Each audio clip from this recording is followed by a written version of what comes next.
मार्गदर्शनासाठी योग्य प्लॅटफॉर्म तुम्ही घेतला आहे त्याबद्दल अभिनंदन. धन्यवाद. आता तुम्ही प्रामुख्याने विचारलं की विकसित भारताच्या दृष्टीने काय योजना आहे किंवा काय दिशा आहे.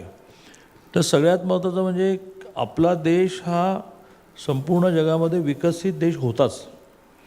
त्याची एक 2-3 उदाहरणं मला सांगायला लागतील. मी त्यात फार वेळ नाही घालवत, तुम्ही वेळेत विचारलेल्या प्रश्नाला अनुसरूनच बोलतो आहे.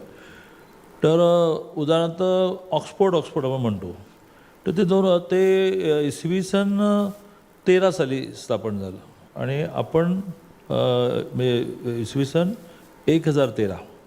त्याच्या 800 वर्ष आधी आपल्याकडे नालंदा होतं, इसवी सन 400.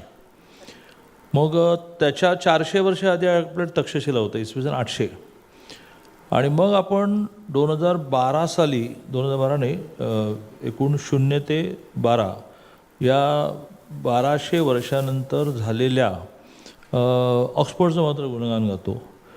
हे मला मान्य आहे की ते सगळं नामशेष केलं गेलं. नॅचरली नामशेष होतं, निसर्गाचा नियम आहे की तो जन्मतो आणि मग मृत्यूही पावतो. तसंच संस्थांचंही असतं, ती एका स्टेजला जाते आणि ढासळते. देशाचंही असं असतं. तसं नॅचरली आपलं अधपतन नाही झालं, तर ते केलं गेलं. म्हणजे आलेल्या आक्रमकांनी नालंदा जाळलं तर त्याची पुस्तकं 6 महिने जळत होते. आणि त्यामुळे पहिला तर वेध असा घेतला पाहिजे की मान्य आहे कुठल्या ना कुठल्या कारणाने आपण मागे पडलो, तर पुन्हा एकदा मागे बघताना जुन्यातलं चांगलं आपल्याला कवर करायचं आहे आणि नवीनचा वेध घ्यायचा आहे.